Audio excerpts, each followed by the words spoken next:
Hey everyone, welcome to today's video. My name's Stephanie and today we are going to be looking at Holo Taco's new Down to Earth bundle. So this bundle just launched a week ago and it consists of 6 new cream polishes and a new flaky topper. So I'm really excited about it because it's just giving me all the fall feels and I'm finally starting to embrace that. So as always, I will save more of my thoughts at the end after comparisons. For now, let's get into the swatches. The first shade we have is Lowkey Blushing, and this is a warm blush pink. So no surprise, I was super excited about this one. It's definitely my favorite from this collection. I just love this color and think it's so flattering, and the formula was amazing. It really was super creamy and opaque. I think if you have shorter nails, you could get away with one coat, or if you do a slightly thicker second coat, but I did have a little bit of a bald spot near the tip on the left side of my nail.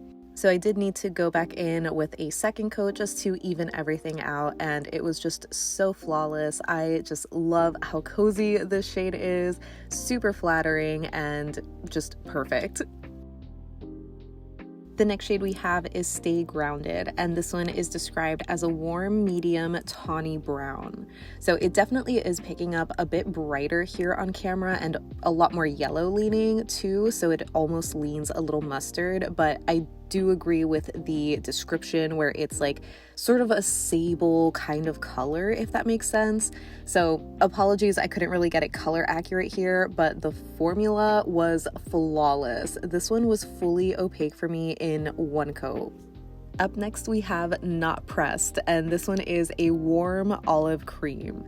So again, this one is picking up a lot brighter and more yellow leaning on camera than it actually is. There definitely is more dustiness to this polish. I feel like, I don't know, it's just looking like a bright chartreuse. Hopefully when I do comparisons later, you'll be able to get an idea of the color and tone a little bit more. But yeah, either way, I do think this is one of those borderline putrid, borderline high fashion colors where it's like a pretty ugly sort of shade, but I actually really like this one, which was kind of surprising considering I normally don't gravitate towards olive shades, but there's something about this one just being on the lighter side and not too yellow, and I think that element of dustiness just makes it a little bit more flattering to me. The next polish we have is Modest Moss, and this is described as a dark mossy green. So I'm not really sure if I would agree with the mossy color description because I would consider moss to be a lot more yellow than this is leaning. To me, this has more of a slightly blue kind of undertone, and I really love that. I think there's just something so beautiful and rich about this shade. This one had another super flawless formula. I don't think I mentioned it with the last shade, but Not Pressed was slightly on the crelly side, while this one and the first two were a lot more creamy. So no complaints about the formula. They were all opaque in 2 coats, but yeah, I am obsessed with this color. Next we have Nightshade, and this is an aubergine eggplant purple cream. So this one, formula-wise, was most similar to Not Pressed in my opinion, where it was like slightly on the crelly side. Maybe I just didn't grab enough polish on the brush. I mean, I did have to dip back in for the first coat, but yeah, it just didn't give me as creamy, full coverage as the other shades did on the first coat alone. But again, not super upset about that. These were all opaque in 2 coats, so formula wise they were really flawless. And color wise, I really enjoyed this one because I just normally don't gravitate towards these shades of purple where they're dusty and still bright at the same time, if that makes sense. Like usually the purples I love are really deep and vampy, so this one was beautiful. The last cream that we have is Brick Wall, and this one is described as a warm brick red polish. So I don't want to say that I was disappointed by this one. I feel like that might be too strong of a word. Obviously, it has an amazing creamy formula that was super full coverage, easily opaque in 2 coats, the whole thing. but it was the color that kind of threw it off for me. It just ended up looking a lot lighter and more orangey than I was expecting it to be, just based off of the photos and videos I've seen where it just leans more red. And I know bricks lean like orangey and brown and stuff, but yeah, this one just was not as red as I was expecting it to be, but it's still a perfect fall shade. And rounding out the collection, we have Fallen Flake Taco, which I think is the star of the collection, honestly. This is a gilded metallic multi-chrome topper in a clear base, and the little shards of the metallic glitter shift from copper to green and magenta. So it just looks like fall leaves in a bottle. It is just so beautiful. I'm wearing this in one coat over my bare nail, and while I don't love how it looks because my nails are stained, I obviously could have just worn a sheer milky pink or white or something just to balance out the staining, but the flakies themselves are plentiful, so I was really happy about that. You don't have to dip back into the bottle or anything. There are just so many that show up on your nail. It is just so beautiful. So I'm going to be layering it over the creams in the collection. Here it is over Lowkey Blushing, and I absolutely love this one. I think it's my favorite combination along with Not Pressed, but you'll have to let me know which one's your favorite.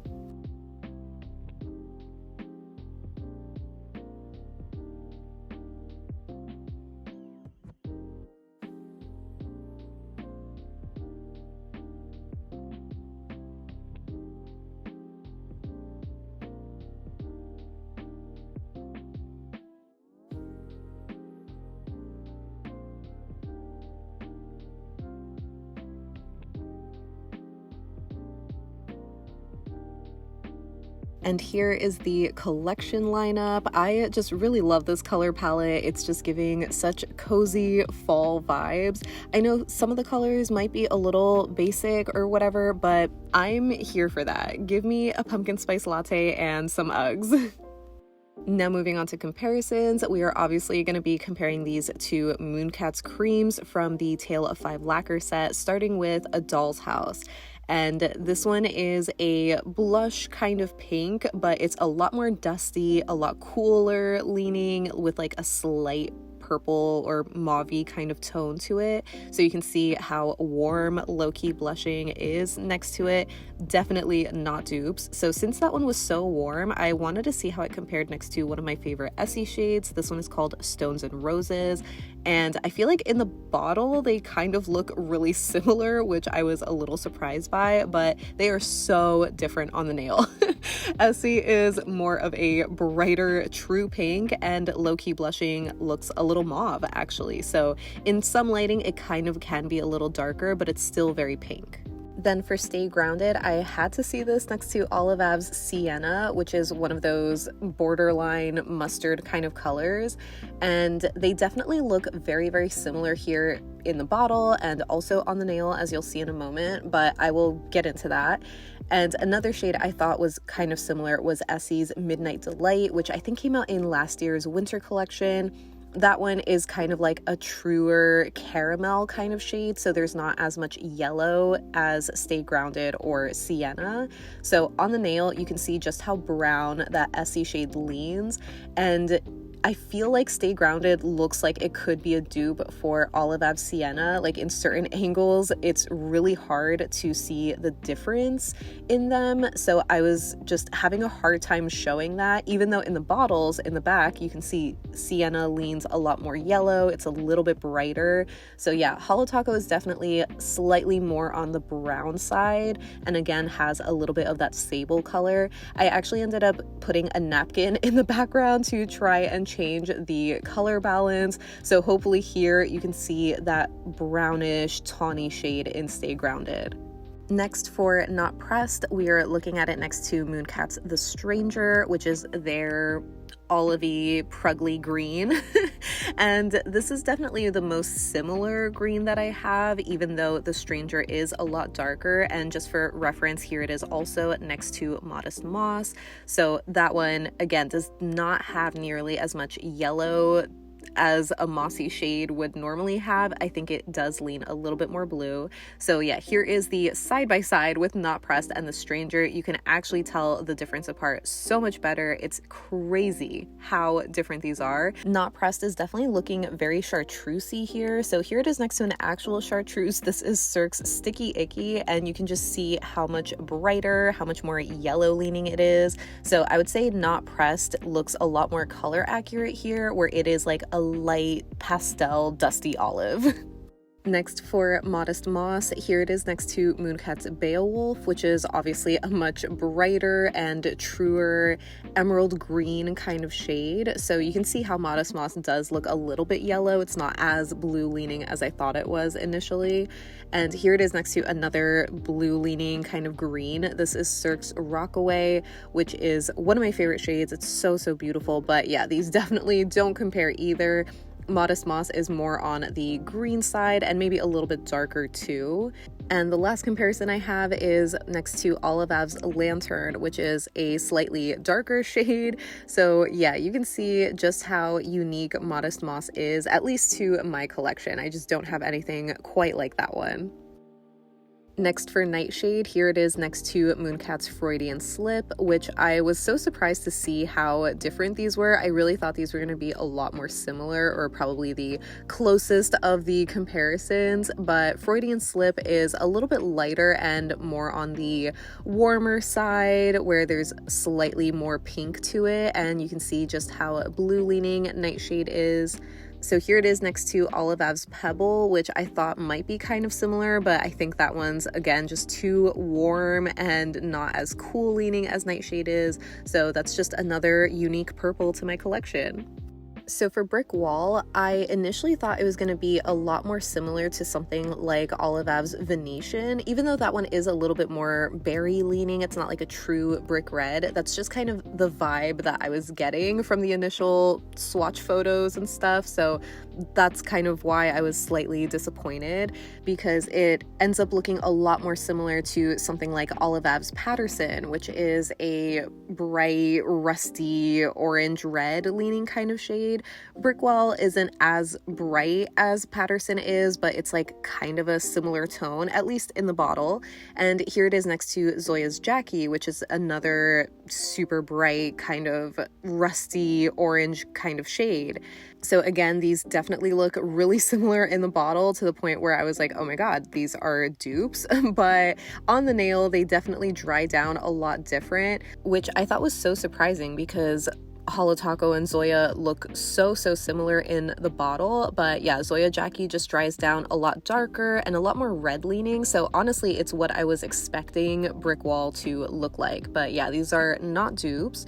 So for some more kind of brick red comparisons, I have OPI's I Love You Just Be Cusco, which I guess really isn't a brick red, but it's more of like that deeper, like fall tone kind of red that, I don't know, I normally wear this shade in the fall time, but this is obviously a lot more red leaning. And here it is next to Sinful Colors Rorange, which is another shade that I kind of was expecting would be more of a dupe to Brick Wall. And I guess they are very similar as far as like their tone goes. Like they kind of have that same level of saturation where they're like slightly dusty but still sort of bright shades, but they're a little bit off when it comes to the color, where again, Brick Wall just leans a lot more orange than I was expecting it to be. So I'm not sure if it's one of those color variance things, kind of similar to Crimson Void last year, where some people's bottles just looked not as red as the photos, but yeah, this is how my Brick Wall looks like.